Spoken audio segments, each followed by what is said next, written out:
কেউ যদি স্থানীয় সরকার প্রতিনিধি হিসেবে নির্বাচিত হন, তাকে যে কোনো সময় অপসারণের ক্ষমতা নির্বাহী বিভাগের কাছে রেখে দেওয়া হচ্ছে। তার মানে বিরোধী দল বা বিরোধী যে কেউ যদি স্থানীয় সরকার নির্বাচনে নির্বাচিত হয়, তাহলে যে কোনো সময় সরকার চাইলেই তাকে অপসারণ করতে পারে, অথবা অপসারণের ভয় দেখিয়ে তাকে একটা সরকারের অনুগত নির্বাচিত জনপ্রতিনিধিতে পরিণত করতে পারে।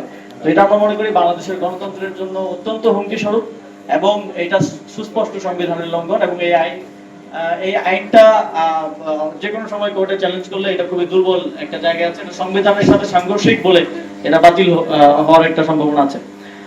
আমরা তথ্য অধিকার অধ্যাদেশ নিয়ে কথা হচ্ছিল। আপনারা দেখবেন যে পৃথিবীর ওয়ান অফ দ্য লাস্ট প্রায় 1-2 যুগে সবচেয়ে বেশি আলোচিত বিষয় হচ্ছে রাইট টু প্রাইভেসি জনগণের, এবং এটা নিয়ে ওয়েস্টে আমরা রেগুলারলি আসলে আন্দোলন দেখি, এবং সেখানে এটা নিয়ে বিস্তর আলাপ আলোচনা আছে, বিস্তর তর্ক আছে।